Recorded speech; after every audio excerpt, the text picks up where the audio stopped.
A struggling single mother gave her last meal to a homeless man, unaware he was a secret black billionaire.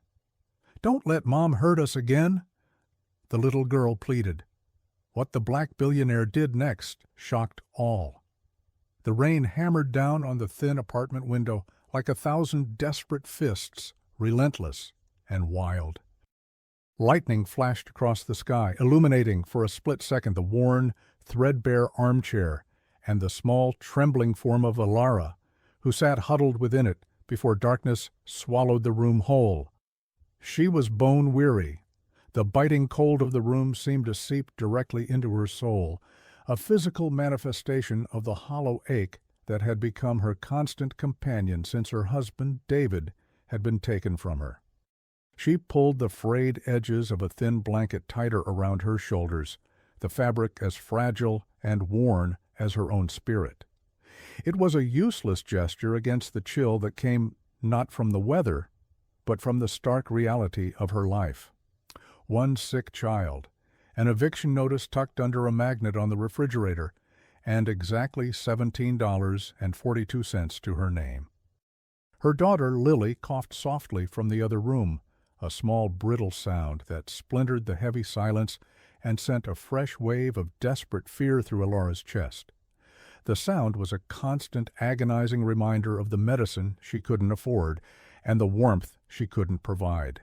She closed her eyes, her face pale in the flickering gloom, her heart thudding a slow, heavy rhythm of despair against her ribs. She was alone. Her shift at the diner had been brutal, a 12-hour marathon of refilling coffee cups and wiping down sticky tables for tips that barely covered the cost of her bus fare. Every smile she offered to a customer felt like a betrayal of the grief that lived inside her, a mask that was growing heavier with each passing day. Yet she wore it with a quiet dignity, an unwavering resolve to shield her daughter from the jagged edges of their poverty. Now, in the sterile silence of her own home, the mask could fall. A single tear traced a path down her gaunt cheek, hot and raw against her cold skin. She thought of the leftovers from the diner, a small portion of meatloaf and mashed potatoes wrapped in foil, sitting on the counter. It was meant to be her meal for the next 2 days, a carefully rationed bit of sustenance. But Lily's feverish face swam before her eyes. The choice was not a choice at all. The food would be for Lily. She would drink water. It was a simple, brutal calculus of a mother's love. She listened to the pounding rain, a sound that echoed the frantic hammering in her own head. She had to do something. She just didn't know what. Total silence. The next evening the storm had broken, leaving behind a city washed clean and glistening under the weak, amber hue of the streetlights. The air was still heavy with the smell of wet pavement and a lingering chill. Alara walked home from the diner, her feet aching, her mind a numb fog of worry. She clutched her purse, the small handful of crumpled bills and coins inside, feeling both impossibly heavy and terrifyingly light. It was just enough for a small bottle of children's fever reducer, but not enough for the full prescription. It would have to do. As she rounded a corner, her eyes fell upon a figure huddled on a park bench. A man soaked to the bone, his clothes dark and clinging to a frame that seemed too thin, too fragile. His head was bowed, and even from a distance Alara could feel a profound aura of desolation emanating from him, a loneliness so vast it seemed to draw all the light and warmth from the air around it. His shoulders shook with a silent, racking tremor. He looked utterly shattered. For a moment Alara faltered. Her own problems were a crushing weight, a mountain she had to climb every single day. She had a sick child waiting for her. She had nothing to spare, not a drop of energy, not a crumb of comfort. But as she looked at the man, she didn't see a stranger. She saw the echo of her own grief, the same hollowed-out despair she saw in the mirror every morning. She saw the way David had looked in his final weeks, a man defeated by a world that had been too harsh. Her heart, already so bruised, cracked just a little bit more. She couldn't just walk by. Her own suffering had not made her hard, it had made her tender. It was an instinct, pure and selfless, that propelled her forward. She turned and walked back to the small all-night cafe she had just passed. The bell above the door chimed softly. Inside, the warmth was a shock to her system. With hands that trembled slightly, she used the last of her cash, every single coin, to buy a steaming cup of black tea and a small plain scone she couldn't afford. She then took out the foil-wrapped leftovers she had been saving for Lily, knowing her daughter had at least eaten the broth she'd made earlier. This man needed it more.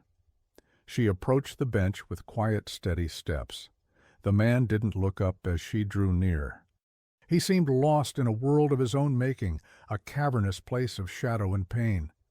Gently, she placed the hot cup of tea into his limp hands. He flinched at the contact, his head snapping up.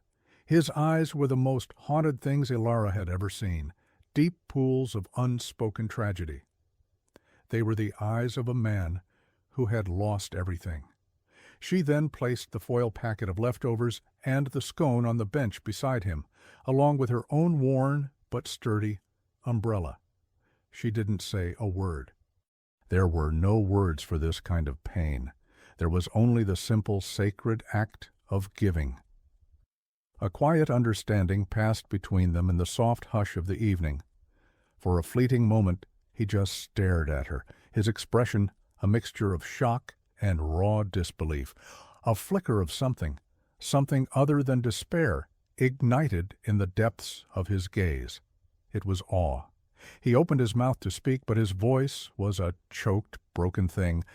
Ilara simply gave him a small, sad smile, a gesture of pure, unadorned empathy. Then she turned and walked away, melting back into the damp city streets, leaving him with the tea, the food, and the umbrella. She left him with a warmth that had nothing to do with the temperature. She was gone. Julian Vance froze. The warmth from the paper cup seeped into his frozen fingers, a sensation so foreign he almost dropped it. He watched her retreating form, a slim silhouette against the distant glow of the city, until she vanished. He looked down at the offering on the bench, a humble meal, a cheap umbrella, and a cup of tea. To anyone else, it would be nothing. To him, it was everything. For 5 years, since the screech of tires and the sterile silence of the hospital had ripped his wife and son from the world, Julian had been a ghost. He was Julian Vance, the reclusive black billionaire, a name that echoed in boardrooms and financial reports, but the man himself had ceased to exist. He had encased his heart in ice, building a fortress of wealth and power around a hollow, screaming void. He would walk the city like this, in worn clothes, a disguise not to hide his identity, but to try and feel something, anything. He courted discomfort, hoping the rain or the cold could pierce the thick fog of his grief. Nothing ever worked. Until now. This woman, with her own visible suffering etched into the pale, weary lines of her face, had looked at him and seen a human being. She had given him her last resources, not for a reward, not for recognition, but out of a pure, undeniable, and selfless grace. It was a kindness so profound, so innocent, it felt like a seismic shock to his system. He looked at the humble portion of meatloaf, the slightly crushed scone. This was her dinner. He knew it with an unshakable certainty. He had seen the threadbare nature of her coat, the weariness in her steady gaze. This act had cost her something. The realization was a physical blow, a sob, the first in years, caught in his throat, raw and painful. He didn't know her name. He didn't know anything about her. But in that single, silent exchange, she had done what legions of therapists and well-meaning friends could not.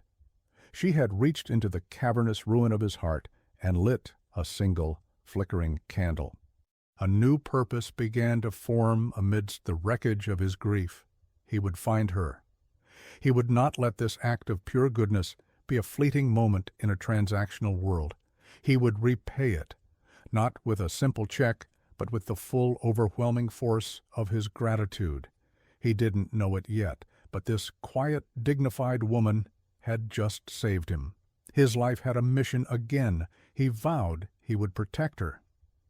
Ilara returned to an apartment that felt even colder than when she had left. The small warmth of her kind act had faded, replaced by the biting reality of her situation. Lily's forehead was hot to the touch, her breathing shallow. Ilara's heart clenched with a familiar, agonizing guilt. The money for the medicine was gone, spent on a stranger. Had she made a terrible mistake? Was her compassion a fatal flaw, a luxury she couldn't afford? The thought was unbearable. She spent the night bathing Lily's forehead with a cool, damp cloth, whispering soft reassurances, her own body trembling with exhaustion and fear. The next morning, a crisp white envelope was taped to her door. Her hands shook as she tore it open. It was a final eviction notice. She had 3 days. The words blurred, the paper turning into a symbol of her complete and utter failure. Despair, cold and absolute, washed over her. She sank to the floor in the hallway, the letter crinkling in her fist. Her quiet resolve finally splintered. She was shattered. Meanwhile, Julian Vance had mobilized an empire. From his stately, polished marble office overlooking the entire city, a room that had felt like a mausoleum only days before, he issued a single, commanding directive to his head of security. Find her. He described the woman from the park, her pale face, her gentle, haunted eyes, the worn blue coat. He described the location, the time, the act of kindness. It was a near impossible task, a search for a ghost in a city of millions. But Julian's resources were nearly limitless. Facial recognition software scanned hours of security footage from street cameras and nearby businesses. Within 24 hours, they had a name, Ilara Jensen. And with the name came her story, a brutal narrative of loss, injustice, and poverty. They uncovered the death of her husband, the subsequent loss of her high-paying job at a prestigious firm, and the undeniable cruel influence of her ex-mother-in-law, Margaret Croft, a powerful board member at that same firm. They found the eviction notice, the medical records detailing Lily's recurring fevers, the meager balance in her bank account. Julian read the report, his jaw tight, a cold, protective fury building in his chest. The world had tried to crush this woman, to grind her pure spirit into dust, and still she had found it in herself to give. The intervention was swift and silent. That afternoon, as Ilara was desperately trying to sell her late husband's wedding ring at a pawn shop for a pittance, an email arrived on her phone from her landlord. It was a receipt. Her rent had been paid in full for the entire year. The message stated it was an anonymous donation from a new citywide housing relief fund. Ilara stared at her phone, her heart pounding. It was impossible, a mistake. But the confirmation number was real. She felt a wave of dizziness. That evening she returned home to find a large cardboard box outside her door. Inside was a treasure trove, bags of fresh groceries, premium cuts of meat, organic fruits and vegetables. Tucked beside a large bottle of the exact prescription medicine Lily needed was a small, plush teddy bear holding a simple, typed note. From a friend who believes in kindness. There was no signature. Ilara sank to her knees, tears of disbelief and overwhelming relief streaming down her face. She hugged the box to her chest as if it were a life raft. It was a miracle, a pure, unbelievable miracle. She didn't know it was the quiet promise of a billionaire being fulfilled. She just knew that for the first time in a long time, she could breathe. Hope, fragile but real, began to dawn.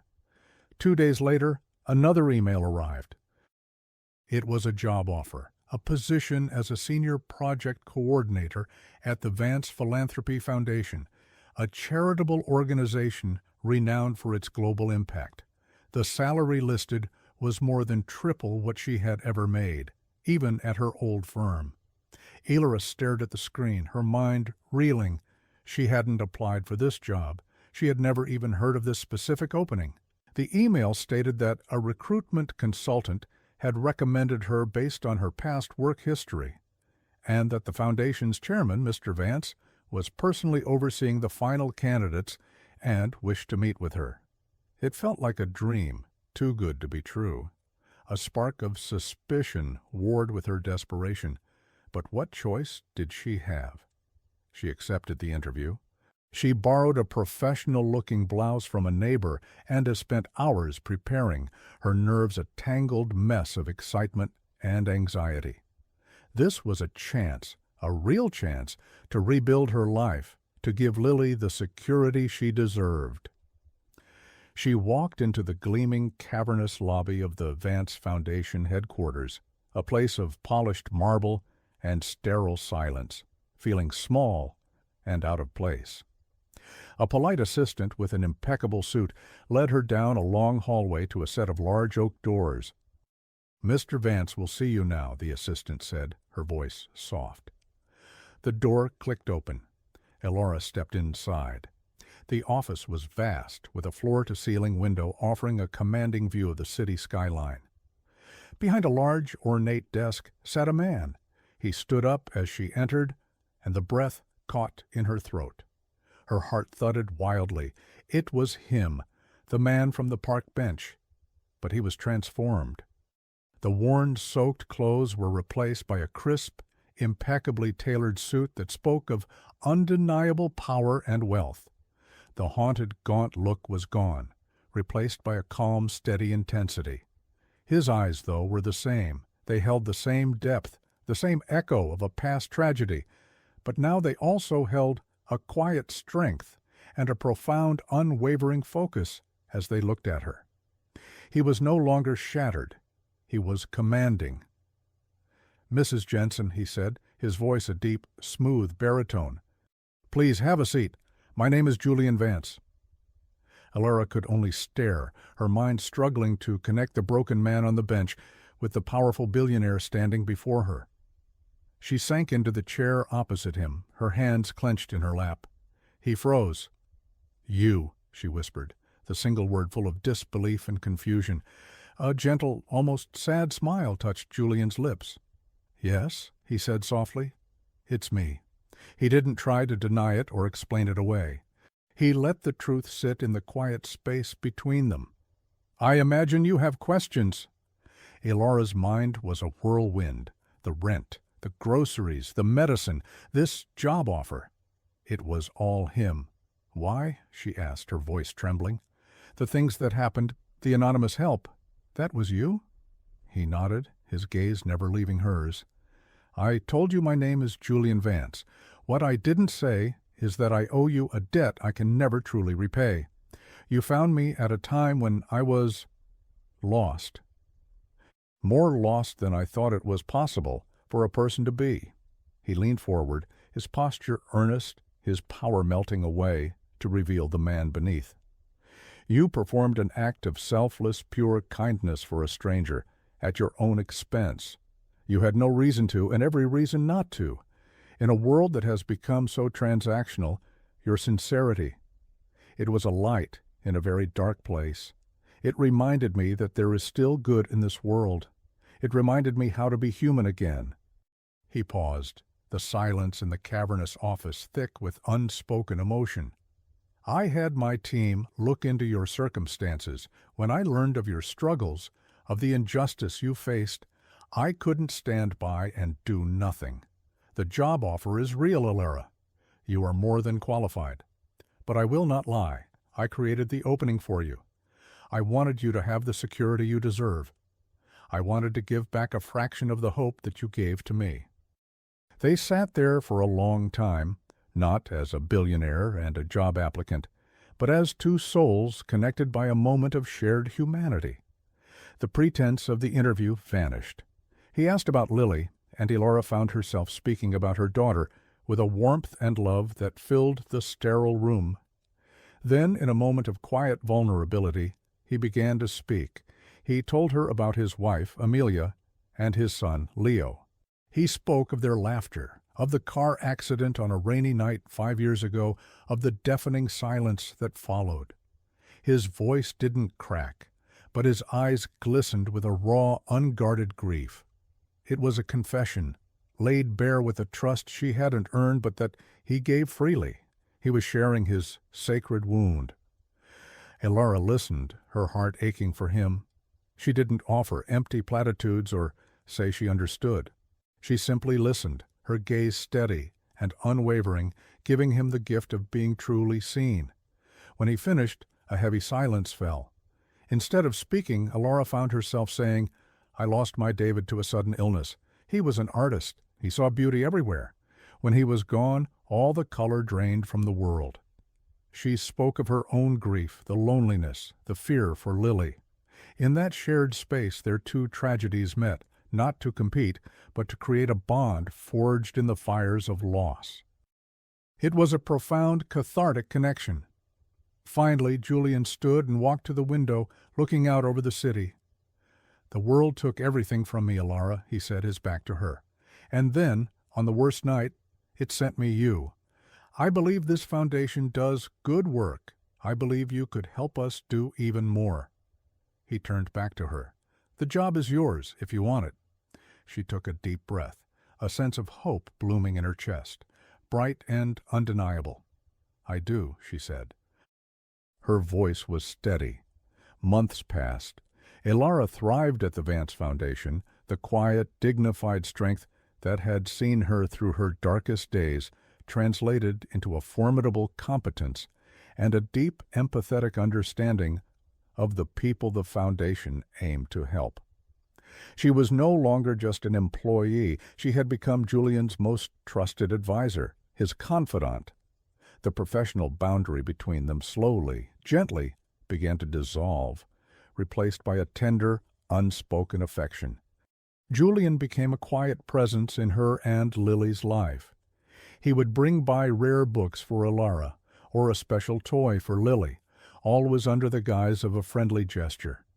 He would listen to Lily's stories with a gentle smile, his eyes, once so haunted, now holding a soft warmth whenever he looked at the little girl.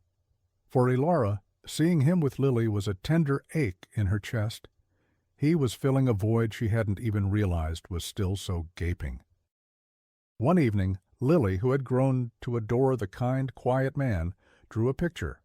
It was of 3 figures holding hands under a bright yellow sun, a woman, a little girl, and a tall man.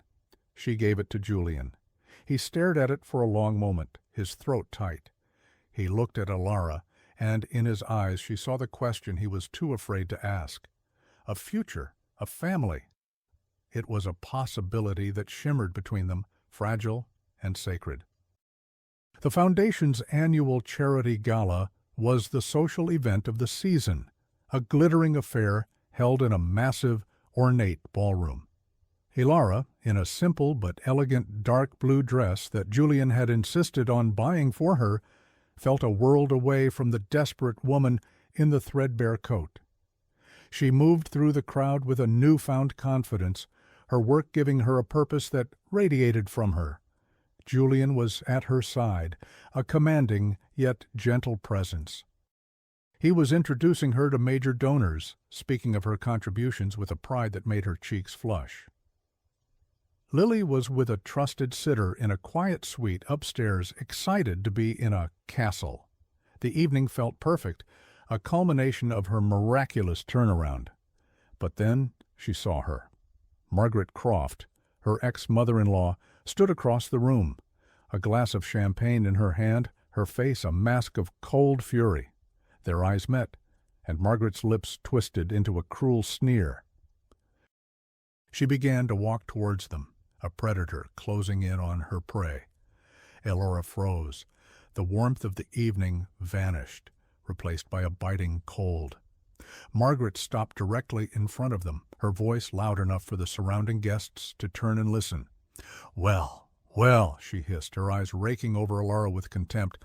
"Look what the cat dragged in. I must say, Elara, you clean up surprisingly well. Tell me, how much does a dress like that cost? Or did you just find a new benefactor?" The insult hung in the air, ugly and sharp.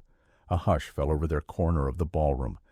Ilara felt 100 pairs of eyes on her, and her face burned with humiliation. Julian's hand instinctively found the small of her back, a steady, supportive pressure. "Margaret," he said, his voice low and dangerous, "you are out of line." But Margaret was relentless. She ignored him, her focus entirely on Ilara. "I always knew you were nothing but a common gold digger. You leeched off my son, and when he was gone, you moved on to the next rich man you could find." "Do you people have no shame?" she spat, her voice dripping with venom. "You're a terrible mother, unfit to raise my granddaughter. You belong in the gutter where you came from." The words were like physical blows. Ilara stood, dignified but trembling, the room spinning around her. Just then a small voice cried out, "Mommy!" Lily, having slipped away from her sitter, had heard the shouting and run into the ballroom. She saw her grandmother's furious face and her mother's pale, shattered expression. She ran to Ilara, burying her face in her dress, her small body shaking. She looked up at her mother, her eyes wide with fear, and pleaded, her voice a heartbreaking whisper that carried, in the sudden silence, "Don't let Mom hurt us again." The little girl's plea splintered the last of Ilara's composure. A sob caught in her throat. The public humiliation was complete. She felt naked, exposed, and utterly broken. But before Margaret could utter another cruel word, Julian stepped forward, placing himself between her and Ilara and Lily. He was no longer the gentle friend. He was the billionaire, the titan of industry, and his calm was more terrifying than any rage. "That is enough," he said. His voice wasn't loud, but it echoed with absolute, commanding authority. The entire ballroom fell silent. All eyes were on him. "You speak of gutters and shame, Margaret," he began, his gaze like polished steel. "Let me tell you about shame." He turned his head slightly to address the captivated audience. "This woman, Ilara Jensen, is the most honorable, virtuous, and resilient person I have ever had the privilege of knowing. Months ago, when she had nothing, when she was struggling to feed her sick child, she used her last few dollars to buy a hot meal for a homeless man she saw shivering on a park bench. She gave him her food and her only umbrella, asking for nothing in return." A collective gasp went through the crowd. Julian's eyes found Ilara's, and they were filled with a fierce, protective light.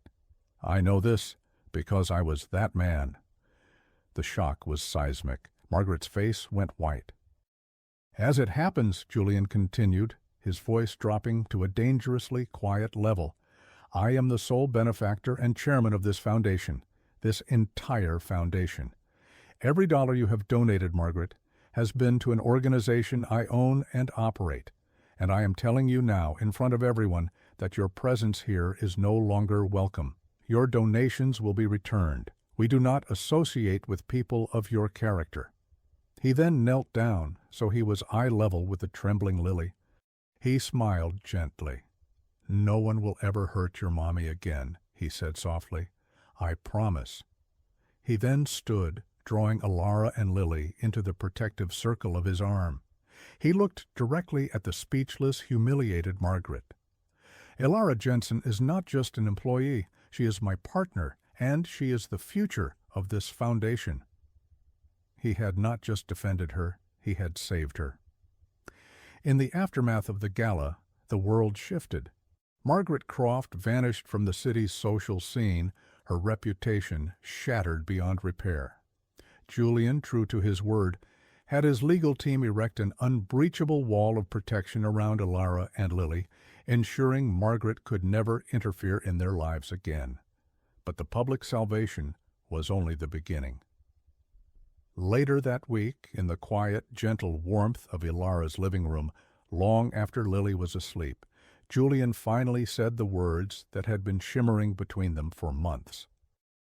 They were sitting on the worn sofa, a comfortable silence between them. The flickering light from a single lamp cast soft shadows on the walls.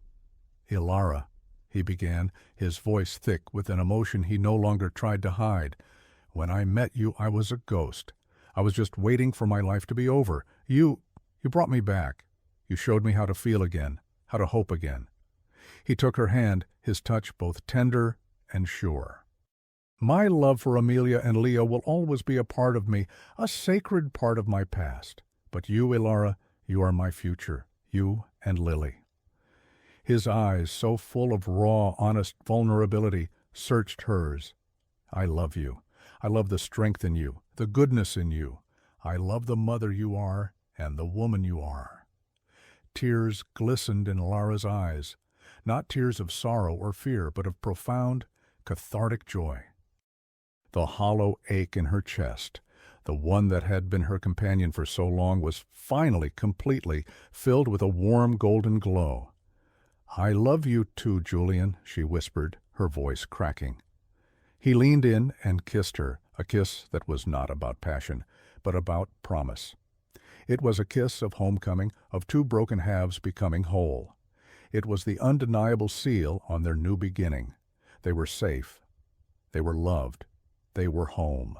1 year later, the golden afternoon sunlight streamed through the large windows of a beautiful, stately home, illuminating dust motes dancing in the air.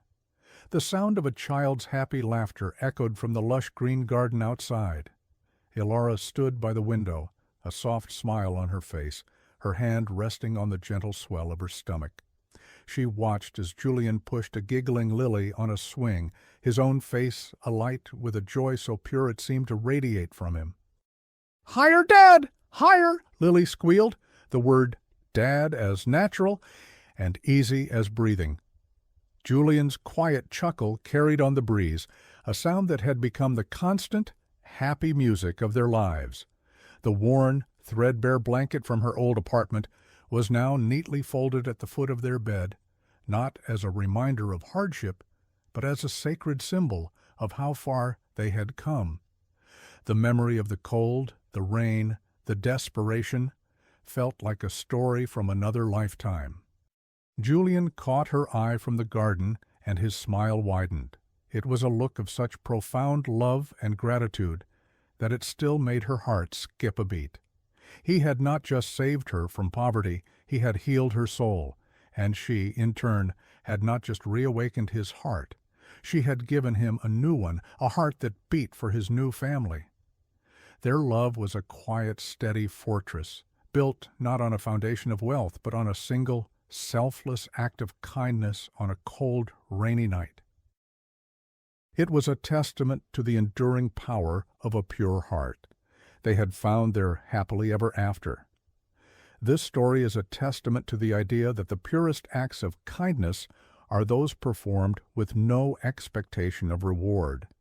It's a fable about how a single selfless gesture can ripple outward, healing wounds we cannot see and creating miracles we could never imagine. Elara's quiet dignity in the face of unbearable hardship and Julian's journey from a hollow man back to a loving father and partner reminds us that our true wealth is not in what we have, but in what we are willing to give. If this story touched your heart and you believe in the power of love and kindness to overcome any obstacle, please let us know. These tales are for everyone who has ever felt lost and hoped for a light in the darkness, for everyone who believes that goodness will ultimately be rewarded in the most unexpected and beautiful ways. Help us spread these soul-stirring messages of hope. Please like, share, and subscribe to Soulful Love Tales for more heartwarming stories that will inspire your soul and reaffirm your faith in humanity. We'll see you in the next one.